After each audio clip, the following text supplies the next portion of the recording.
जम्मू काश्मीरमा भारतीय सेनाका 2वटा गाडीमा जम्मू काश्मीरका लडाकु समूहले गरे भयंकर बम आक्रमण। यति धेरै भारतीय सेनाको भयो मृत्यु।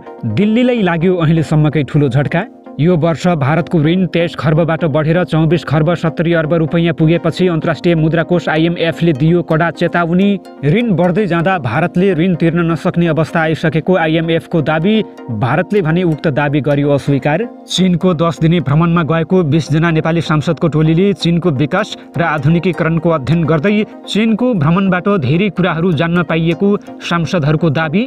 नेपाल र बेलायत बीच 1923 मा भएको मैत्री सन्धिको 100 वर्ष पुरा, तर उक्त सन्धिको धारा 8 भने 100 वर्षसम्म पनि भएन लागू। मुगलिन सडक खण्डको निर्माण कार्य सुस्त भएपछि रवि लामिछानेले चाले यस्तो कदम। पुस 9 गतेबाट लामिछाने दबाव यात्रामा निस्कने। दैनिक युक्रेनले 800 भन्दा बढी सैनिक गुमाइरहेको नेटोका पूर्व प्रमुखको दाबी। युद्ध भूमिमा बिस्तारै रुसको हात माथि पर्दै। नेपालको हवाई क्षेत्रलाई अझै पनि EUले गरेन प्रतिबन्ध फुकुवा। 5 वटा चिनिया जहाज लिलामीमा नबेच्न निगमलाई सांसदहरूको चेतावनी। प्रधानमन्त्री प्रचण्डको अमेरिका र चीन भ्रमणका क्रममा झण्डै 5 करोड रुपैयाँ भयो खर्च। भारत भ्रमणको खर्च भने भएन सार्वजनिक। र इजरायलले युद्धको अन्त्य नगरेसम्म इजरायली बन्दी नछाड्ने हमासको चेतावनी। युद्ध अन्त्य गर्न इजरायली जनताले नै दिए चर्को दबाब।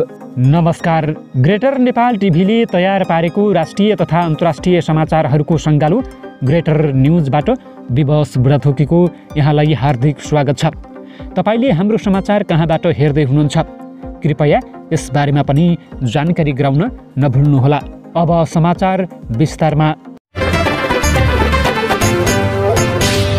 जम्मू काश्मीरको रजौरी सेक्टरको थाना मण्डीमा 2वटा भारतीय सेनाको गाडीमा भएको चरमपन्थी आक्रमणमा 3 सैनिकको मृत्यु भएको छ। घटनामा अन्य 3 जना घाइते भएका छन्। भारतीय सेनाले एक विज्ञप्ति जारी गर्दै 3 सैनिकको मृत्यु भएको र 3 जना घाइते भएको जनाएको हो। सेनाले थाना मण्डीको गली क्षेत्रमा गए रातिदेखि अपरेसन गरिरहेको छ।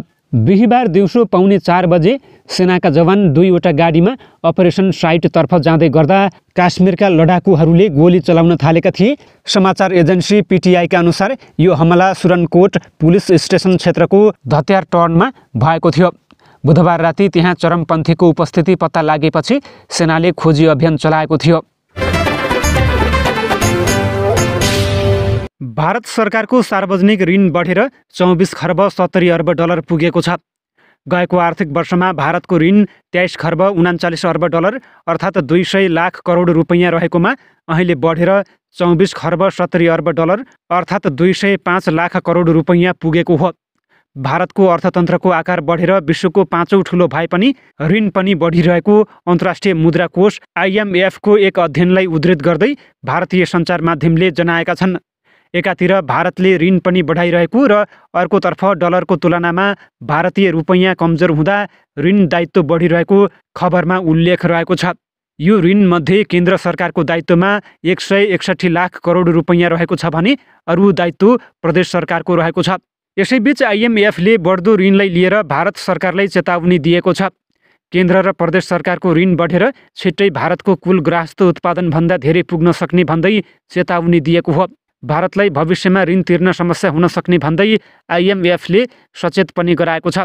तर IMF को अध्ययनप्रति भारतले असन्तुष्टि जनाउँदै सरकारी ऋणको अवस्थाबाट डराउनु नपर्ने जनाएको छ। चीनको 10 दिने भ्रमणमा रहेको नेपाली सांसदहरूको टोलीले बेजिङमा चिनिया आधुनिकीकरण, विकासको गति र राजनीतिक प्रणालीका विषयमा जानकारी लिइरहेको छ।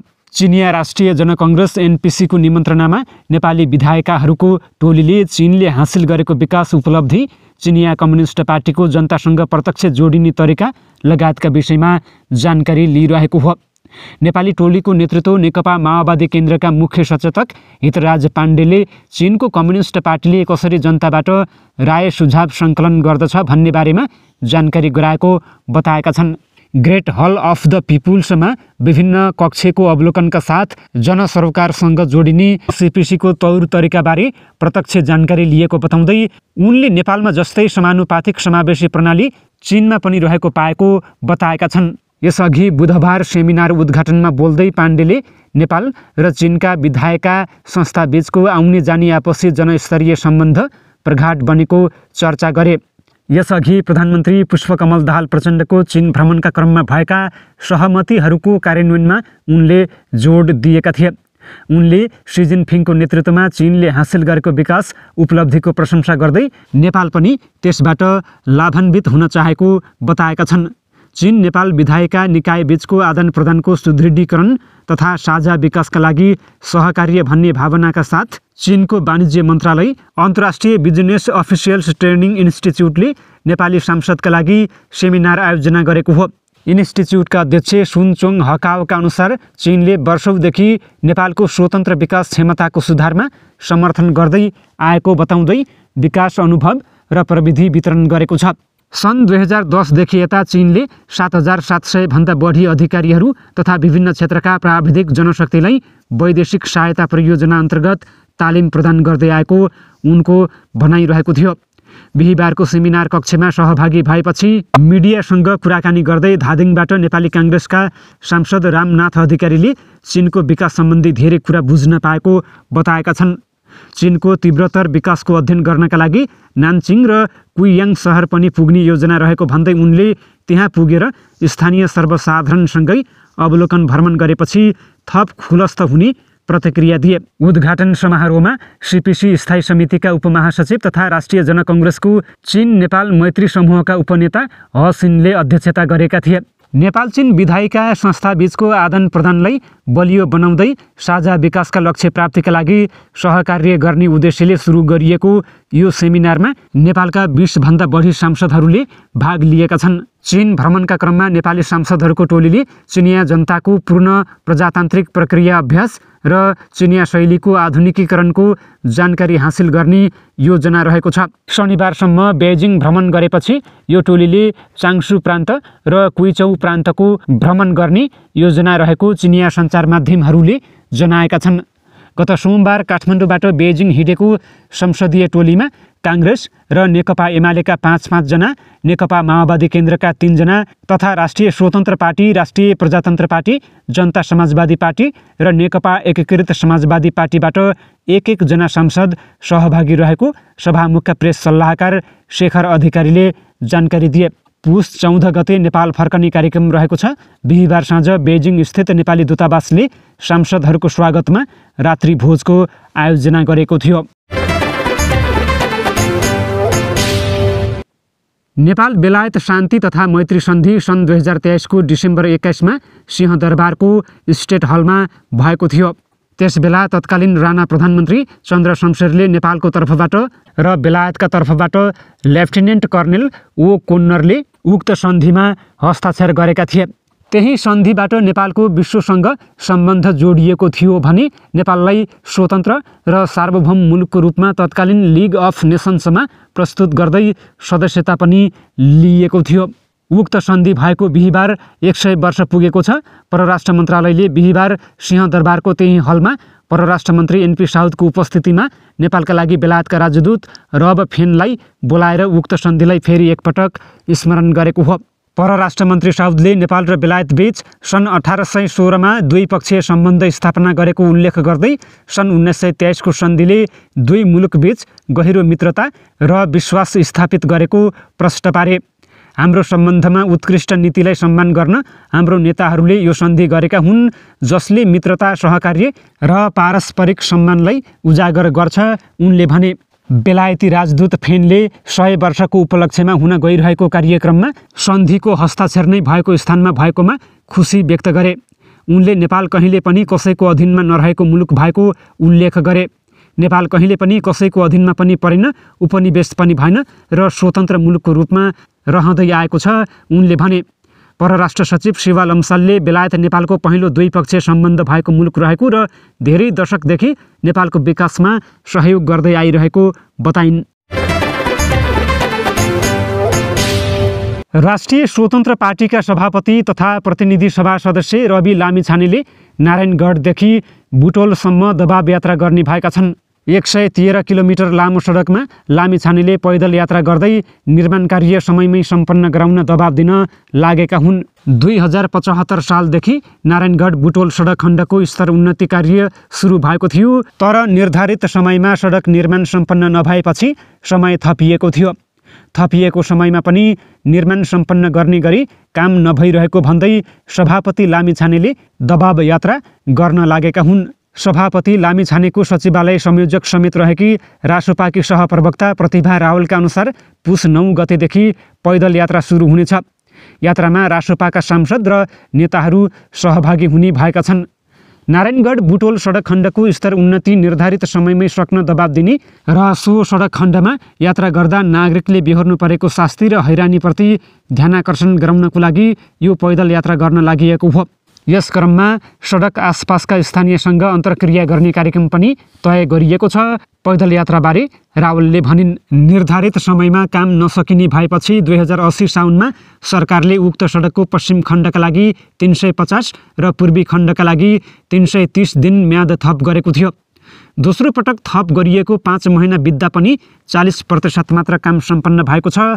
अहिलेकै गति जारी रहेमा थप गरिएको समयमा पनि सडक निर्माण सम्पन्न नहुने सडक विभागका अधिकारीको निष्कर्ष रहेको छ।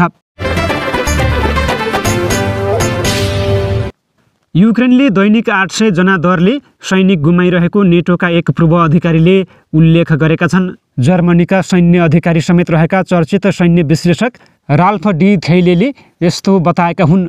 फोकस म्यागजिनमा एक आलेख लेख्दै उनले यस्तो बताएको रुसी विश्व च्यानल आरटीले उल्लेख गरेको छ। आलेखमा उनले युक्रेनको सैन्य क्षति कम गर्न 1 महिनामा 20,000 का दरले नयाँ भर्ना गर्नुपर्ने बताएका छन्। युद्धमा क्रमशः रुसी हात माथि पर्दै गएको भन्दै उनले लेखेका छन्, एकपछि अर्को गर्दै युक्रेनमा रुसी हात माथि परेको क्रमशः देखिन थालेको छ। नेपालको हवाई उड्डयन क्षेत्र असुरक्षित भएको भन्दै युरोपियन युनियन EUले नेपाललाई लगातार कालो सूचीमा राख्दै आएको छ। खास गरी अन्तर्राष्ट्रिय नागरिक उड्डयन सङ्गठन आइकाओले सन् 2009 देखि नेपालको उड्डयन क्षेत्र असुरक्षित रहेको भन्दै अन्तर्राष्ट्रिय जगतमा प्रतिबन्ध लगाउँदै आएपछि नेपाललाई सो छवि सुधार्न हालसम्म पनि हम्मे परिरहेको छ। सोही बिग्रिएको छवि सुधार्न पछिल्लो पटक नेपाल नागरिक उड्डयन प्राधिकरण क्यानले आइकाओको प्रतिनिधि नेपालमा नै डाकेर हवाई अडिट गरेको थियो। उक्त अडिट रिपोर्ट पश्चात समेत नेपाल EUको कालो सूचीबाट हट्न नसकेपछि थप चिन्ता बढेको छ। आइकाओको पछिल्लो रिपोर्टले नेपाललाई 71.3% प्रदान गरेको छ। आइकाओकै मापदण्डमा हवाई सुरक्षाको विश्वव्यापी लक्ष्य 60% हो। आइकाओले जाँच्ने 8 क्षेत्रमध्ये नेपालको हवाई कानुनी संरचनागत ढाँचा, सुरक्षा निरीक्षण गर्ने क्षमता आदिको स्तर परीक्षणमा तोकिएको भन्दा बढी अङ्कभार पाएको प्राधिकरणको भनाइरहेको छ। तर पनि EUले नेपाललाई कालो सूचीबाट हटाउन नचाहेपछि नेपाल सरकारवाला निकायहरू चिन्तित बन्न पुगेका छन्। 5 वटा चिनिया जहाज लिलामी नगर्न सांसदहरूले माग गरेका छन्। बिहिबार प्रतिनिधि सभाको अन्तर्राष्ट्रिय सम्बन्ध र पर्यटन समितिको बैठकमा बोल्दै अधिकांश सांसदहरूले नेपाल एयरलाइन्सले आज नै 2 वटा MA60 र 3 वटा Y12 जहाज बेच्न लागेको जानकारी आएको भन्दै लिलामी रोक्नुपर्ने बताएका छन्। उनीहरूले नेपाल एयरलाइन्सले चिनिया जहाज 3 वर्षदेखि त्रिभुवन अन्तर्राष्ट्रिय विमानस्थलमा ग्राउन्डेड गरेर कौडीको भरमा बेच्न लागेको भन्दै रोक्नुपर्ने धारणा राखे। सांसदहरूले जहाज किन्ने बेलामा कुन शर्त र औचित्यको आधारमा खरिद भएको र आज किन कौडीको मूल्यमा बेच्न लागिएको भन्ने कुरा सदनलाई जानकारी दिनुपर्ने बताएका छन्। उनीहरूले जहाज खरिदपछि 2 अर्ब रुपैयाँ खर्च लाग्नु देशको लागि दुर्भाग्यपूर्ण भएको उल्लेख गरे। सांसदहरूले अर्बौं रुपैयाँ ऋण खर्च गरेर जहाज खरिद गर्ने र प्रयोगमा नल्याई राज्यलाई अर्बौंको घाटा लगाएर लिलामी गर्नु राज्यको कमजोरी भएको बताएका छन्। उनीहरूले भएका जहाज लिलामीमा राख्ने र नयाँ जहाज खरिद गर्दा 22 वटा विमानस्थलहरू सञ्चालनमा आउने ग्यारेन्टी कसले लिने भन्दै प्रश्न गरे। बैठकमा बोल्दै नेपाली काङ्ग्रेसका सांसद डाक्टर नारायण खड्गाले चिनिया जहाज खरिद गर्दाको शर्त र औचित्यको पुष्टि गर्नुपर्ने बताएका छन्। चिनिया जहाज खरिद गरेर राज्यलाई 3 अर्बको ऋण बोकाउने काम भएको बताए। अहिलेसम्मको खर्च हेर्दा करिब 2 अर्ब बढी भार थपिनु दुर्भाग्य भएको उल्लेख गरे। उनले चीन सरकारको 3 अर्ब रुपैयाँ जहाज लिलाम गरेर तिर्न सकिन्छ भन्दै प्रश्न गरे। उनले हवाई सुरक्षाको विषयमा युरोपियन युनियनले भनेको कुरालाई मान्नै पर्ने भन्ने नभएको बताएका छन्। उनले सरकारले वास्तविकतालाई हेरेर काम गर्न आवश्यक रहेको बताएका छन्। प्रधानमन्त्री पुष्पकमल दाहाल प्रचण्डको अमेरिका र चीन भ्रमणका क्रममा 4 करोड 74 लाख रुपैयाँ खर्च भएको छ। अर्थ मन्त्रालयले सार्वजनिक गरेको चालु आर्थिक वर्षको साउनदेखि मङ्सिरसम्मको अवधिमा दिएको आर्थिक सहायताको विवरणमा प्रधानमन्त्री सहितको प्रतिनिधि मण्डलको अमेरिका र चीन भ्रमणका लागि 4 करोड 74 लाख रुपैयाँ 2000 रुपैयाँ परराष्ट्र मन्त्रालयको नाममा निकासा गरिएको उल्लेख रहेको छ। अर्थ मन्त्रालयका अनुसार प्रधानमन्त्रीको संयुक्त राष्ट्रसङ्घको 78औं महासभा र चीनको औपचारिक भ्रमणका लागि उक्त रकम निकासा गरिएको हो। प्रधानमन्त्री गएको भदौ 30 गते अमेरिका गएका थिए। अमेरिकाबाटै उनी असोज 5 गते चीन गएका थिए। प्यालेस्टाइनी विद्रोही समूह हमासले युद्धको अन्त्य नभएसम्म गत इजरायल आक्रमणको समयमा बन्दी बनाइएकालाई रिहा नगर्ने जनाएको छ। हमास लडाकुले आफूसँग लगेका बन्दीलाई रिहाई गर्ने विषयमा इजिप्टको राजधानी काइरोमा इजरायल र हमासको राजनैतिक ब्युरो प्रमुख बीच वार्ता चलिरहेको बेला हमासले उक्त अडान सार्वजनिक गरेको हो। इजरायली युद्धबन्दीहरूलाई रिहाई गर्ने पहिलो शर्त युद्धको अन्त्य हुनुपर्ने हमासको अडान रहेको छ। विश्वभरिबाट र खास गरी इजरायली जनताले विराम भएर बन्दी रिहाई भए जस्तै युद्ध विराम हुनुपर्ने दबाब इजरायलमाथि बढाएको बेला इजिप्ट सरकारको मध्यस्थतामा इजरायल र प्यालेस्टाइन बीच काइरोमा वार्ता सुरु भएको हो। उता संयुक्त राष्ट्रसङ्घको सुरक्षा परिषदमा समेत युद्ध विरामबारे नयाँ प्रस्ताव प्रस्तुत भएर मतदान हुने क्रममा रहेको छ। यसअघि दर्ता भएको प्रस्ताव अमेरिकाले भिटो प्रयोग गरेपछि अस्वीकृत भएको थियो। पछिल्लो प्रस्तावलाई इजरायल र अमेरिकाले समेत स्वीकार गर्ने भाषा प्रयोग गरेर बैठकमा प्रस्तुत गर्ने तयारी भइरहेको UN सचिवालयले जनाएको छ। बुधबारका दिन नै प्रस्तुत गर्ने भनिएको प्रस्ताव अमेरिका र इजरायलले प्रस्तावको भाषामा असहमति जनाएपछि आज शुक्रबारका लागि सरेको छ। हमास विद्रोही समूहले भने बन्दी रिहाईका लागि इजरायली आक्रमण पूर्ण रूपमा बन्द हुनुपर्ने शर्त राखेपछि मध्यपूर्वमा परिस्थिति नयाँ ढङ्गले विकसित हुने आङ्कलन गरिएको छ। त्यसै पनि इजरायलमाथि युद्धबन्दी रिहाई गर्ने दबाब इजरायली जनताबाटै चर्को रूपमा उठेको छ। गत साता मात्रै इजरायलमा युद्धबन्दी रिहाईका लागि नागरिक स्तरमा ठुलो प्रदर्शन भएको थियो।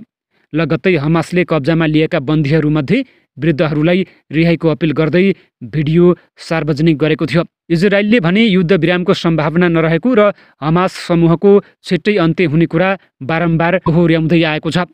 गत 7 अक्टोबरमा हमासले इजरायलमा आक्रमण गरेपछि 240 जना इजरायली र विदेशी नागरिकलाई नियन्त्रणमा लिएर आफ्नो अधिकार क्षेत्रमा लगेको थियो। गत नोभेम्बरमा कतारको मध्यस्थतामा दुवै पक्षबीच बन्दी आदान प्रदानको सहमति भएपछि 100 जना इजरायली र केही विदेशी नागरिकलाई हमासले रिहाई गरेको थियो। 3 चरणमा रिहाई भए पनि दुवै पक्षले एकअर्कालाई सहमति उल्लङ्घन गरेको भन्दै वार्ता प्रक्रिया भङ्ग गरेका थिए। हालसम्म इजरायली आक्रमणमा परि गाजा क्षेत्रमा 20,000 नागरिकको मृत्यु भएको छ। हवस् त यिनै खबरसँगै ग्रेटर नेपाल टिभीले तयार पारेको राष्ट्रिय तथा अन्तर्राष्ट्रिय समाचारहरूको सङ्गालो ग्रेटर न्युजको समय सकिएको छ। प्रत्येक पलका ताजा अपडेटको लागि हामी तपाईँको माझमा छौँ। तबसम्मको लागि मलाई पनि आज्ञा दिनुहोस्। नमस्कार।